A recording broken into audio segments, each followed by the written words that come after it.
All right, what's up, guys? Wanted to make another quick video because, like I said, they did the other Q&A yesterday, and I said if they talked about anything relevant, I would make another video on it. And for the most part, a lot of what they went over was stuff we'd already heard. However, some things they went a little bit more in depth on. Arena is a good example. Crafted Gear is a good example. I think those are the two biggest things that really matter.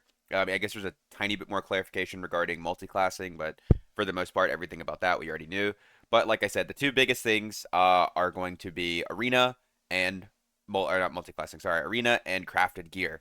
Okay, so I made a video about a week ago. I said with what they were looking like with what they were looking at, it seemed like they wanted to make arena full loot, as in if you died, you lost your gear. Which they even mentioned it on the they mentioned it on the podcast. They said, yeah, like a month ago, we were like, yeah, if they die, they have to lose their gear in the arena. However, now it seems like they've changed their opinion on it, and arena is less likely to be full loot. More likely, you can go in, fight. If you die, you don't lose your gear. They actually had a cool system that I think would have been pretty fun, where if you died, then the other team got to decide whether or not you lost your gear. Like it was like a like a spare them, like mercy type thing. But you already know 99% of people would have just executed you outright. But yeah, so arena is unlikely to be full loot. Very good. I went over this in the other video if you were wondering why that's very good. Basically, it's just fantastic for the casual player. You can run really good gear. Excuse me. If you get really good gear, you can keep it and run it in arena rather than having to sell it or run it in crypts and die because you're fighting people that are better geared than you and more experienced than you. All that other stuff. So now this is just really good. It lets newer players practice PvP in like a high level environment. It's great, right? It is going to be great for PvP in general. Like crypts is still going to be needed because you're not getting gear from other players because you need to go in there to get gear. However, if you want to PvP, you just want to chill, whatever, take your friends, hop in arena, boom, just like that. Awesome, great for the game, gonna be really fun. And moving on, they said Frost Wyvern will be incredibly hard and can take the cooperation of two teams to defeat. I mean, obviously this, while it might be very hard, you're definitely gonna be able to do it solo. So I mean, this is cool, very unlikely to ever happen, right? Unless they have some sort of mechanics that actually take more than three people. But I doubt it's going to be like this. It'll probably be difficult with three people, but not impossible. Same way, like, Warlord's kind of difficult, but once you get it down or, get good gear, it becomes way easier. They said multiclassing will pretty much allow any class to use any other class's skills, perks, or spells. So this is actually pretty important. I mean, this is like I said, this is just more clarification. At first, some people are like, "Oh, is it just perks and skills? What?" So how it works is you have to unlock spell memory, and I'm still not sure. I don't want to say 100% on the exact like how this works because I was talking with someone in one of the comments in my last video about how this could potentially work, and their suggestion or their idea was that the general class master that is always level 100 by default, the perks he can give you is the ability to use like he could give you spell memory and then you can roll at the wizard and get wizard spells, or he can give you a longbow perk or like bow perk like bow mastery and that lets you use bows, or sword mastery lets you use swords, that type of thing. My thought process was the general weapon master would just have access to all perks in the game, so like if I roll him I can get a fighter perk, a rogue perk, a barb perk, and so it's more like RNG. However, if I level up the rogue master, then I get all three rogue perks when I roll, right? That was the way I was thinking of it. Like I said, I'm not sure. We'll see whenever it comes out. But until then, I don't want to specifically say like I'm right or I'm wrong or whoever's right or whoever's wrong because they haven't been super specific as far as I'm aware. It's pretty clear, but they haven't like said it explicitly. So just gonna say, but they're just you will be able to get access to every skill, perk, or spell on every character, which is really cool. That's gonna lead to a lot of really broken builds and it's going to be absolutely impossible to balance. I've already thought about this, and some like what they're gonna have to do absolutely is they're gonna have to make it so if you are using perks or skills or spells from another class, you're gonna have to have like a lower efficiency of using them. Like they give you like think Swift on fighter gives 50 movement speed. If you use it on another class, it gives 35 movement speed or something, right? Because if not, what's going to end up happening is classes are going to get nerfed without being the reason they're nerfed. Like they're going to nerf sprint because, barbarian's using it way better than fighter is, and then the class that isn't even like, using it that well or isn't like using it enough to get nerfed is going to suffer for it. Think of I mean obviously high is getting reworked, but imagine if like, imagine every class gets stealth and then all of a sudden stealth gets nerfed because fighters, barbs, wizards, clerics, all these classes are using it. However, rogue using stealth isn't broken and doesn't need to be nerfed. And that is absolutely going to happen because there are going to be some really broken combinations. Think things like Smite Blow of Corruption or, something stupid like that, right? Or Robust Fighter, Iron Will Fighter, whatever the Warlock MR perk is for Fighter, Advanced Healer, Torture Mastery Warlock. All these really, really broken combinations that aren't broken on their own, like Advanced Healer or whatever it's called, it gives you the 5 magical healing on Cleric, isn't broken on Cleric. However, if you add it onto Warlock, then yeah, it's probably going to be broken, right? So they're definitely going to have to put something in place to prevent that because, like I said, you don't want a class getting nerfed. Like, you don't want to nerf a class that doesn't need to be nerfed because a different class is using its perks better than it is, right? That's just kind of silly. All right, and I mean, you guys that have RNG elements, we already knew about that. 3v3 solo Goblin Cave will incorporate modules in the 5v5 map. I actually don't hate this because I think the 3v3, I think the 3x3 Goblin Cave map had a bunch of really shit modules that no one liked. There are a couple in particular I can think of. Um, there's one module I don't know really how to describe it. If you know it, you know it. But it's the one where there's like a broken head blocking a pathway, and there's stairs going up. There's like a centipede. I think there's like a health shrine near there, and it's near where one of the trap things would push you into the pit with all the mummies. It's around there. That specific module is horrible because if you get unlucky and the zone ends there and the portal spawns like the other side of the head, you have to go so far to get to that portal. I mean, at least as far as I'm aware, you have to get really far. Every time it spawned there and it's on the other side, I've just died. And I'm pretty sure it can spawn inside the wall there too, because I think that's still bugged. But anyways, moving on. Rogue will be reworked, especially Hyde. I think they talked about this on the podcast. I'm gonna be honest, I did not watch the podcast. It was like 2.5 hours. It was really boring. Was not watching it. I was just waiting for a TLDR after, which is kind of what this is. But I saw somebody say something about Hyde. Now, this could be wrong. Obviously, if it's wrong, then I'm an idiot and don't listen to it. But I've heard somebody say something that's you will be invisible if you're standing still, but the more you move, the more visible you will be, which is obviously a pretty cool system. So it rewards you for actually like playing like the ambush style rather than I'm hiding and moving around, right? Because if you're moving around in front of somebody, you're probably not hiding too well. Other than that, I imagine if they do rework Hyde, they'll probably rework all of the other perks regarding like the stealth thing, ambush, Shadowrunner, whatever it's called, stealth. I think the 10 step, whatever all those stupid perks are called that I don't care about.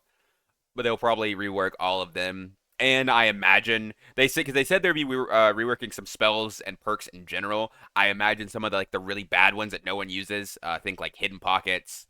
What else? Fucking. Honestly I can't even think of the other ones. There's so many random ones that like no one uses. Trap detection. Stuff like that, stuff that literally no one is ever going to use. I imagine they'll either get reworked, incorporated into other perks, or just outright removed because no one's ever going to run them. Okay, on to the next part. This is a really big one. Honestly, this is almost bigger than the arena thing for me because this is actually relevant. Crafting will only go up to purple rarity equipment and will be RNG on stat affixes. Legendary and unique BIS items will now only drop from the dungeon and will be much harder to find, especially at the start of wipe, allowing for fairer fights. Okay, so two things. One, this is fantastic. Actually, more than two things. Several things. One, this is fantastic. I've been complaining for a long time that I don't like craftable legendary gear. Not just the recent golden gear, even farther back of their weapons, Demon's Glee, Falchion of Honor, that type of stuff. Because what it does is one, it makes it so it's almost always the weapon you have to use. Because I think Arming Sword versus Falchion. Falchion already has an edge because Falchion has way higher damage. It's overall probably a better weapon.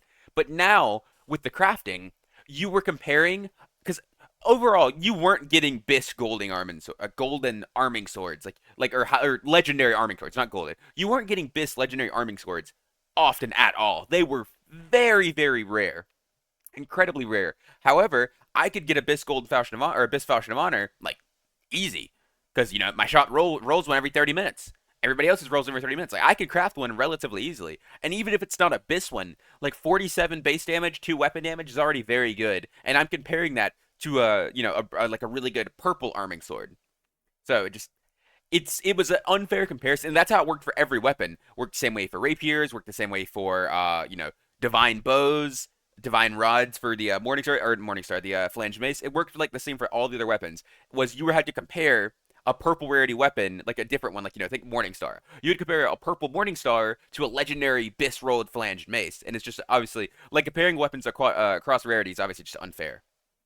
All right, moving on.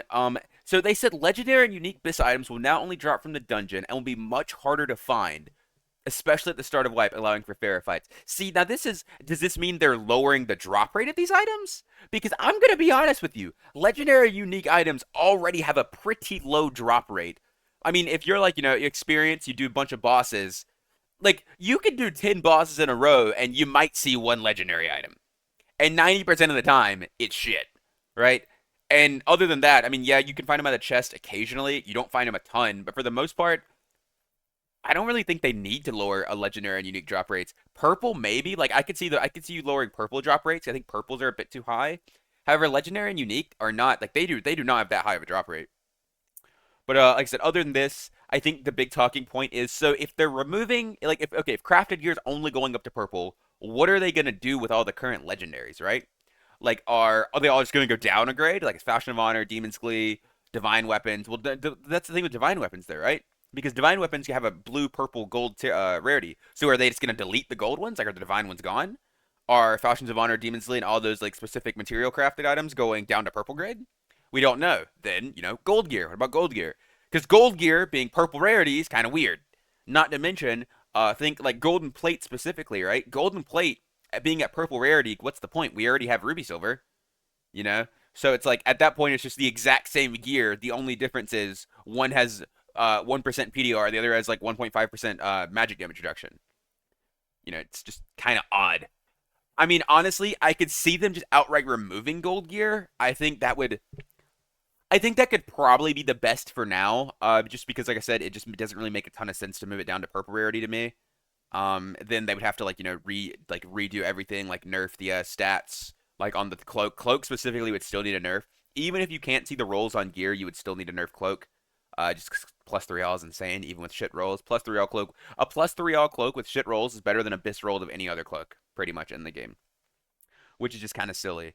But like I said, other than that, I have no idea what they're actually going to do regarding Golden Gear. But overall, I love this change. This is a change that's needed to happen for a very long time. Like a very, very long time. Crafting legendary gear just never made sense to me. It's because more often than not, you were going to see people in like full crafted gear if they were able to. And I mean, obviously, there's some exceptions. But now, I mean, the thing is, even now, you're still gonna see people in crafted gear. Think like wolf hunters, tripelt, that type of thing. However, now actual like legendary or unique items or even really good purple items are generally gonna be better than golden items because even if you can still craft gold, it's random rolls on the stats. So you're not gonna like be able to craft bis guaranteed. You're gonna take a gamble. And if you guys remember back when they made ruby silver.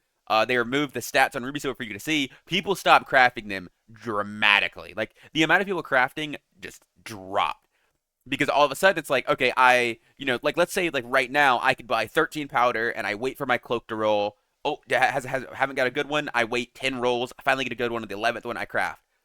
But now, like you say, let's say I'm assuming it's still there. I get it. The next one pops up. It's 3 all. I don't see the 4 rolls. Oh, I craft it. 4 dead rolls. Oh, that's unlucky. You know, that is just it's way more expensive to have to craft it when you can't see the rolls and to try to get something really good.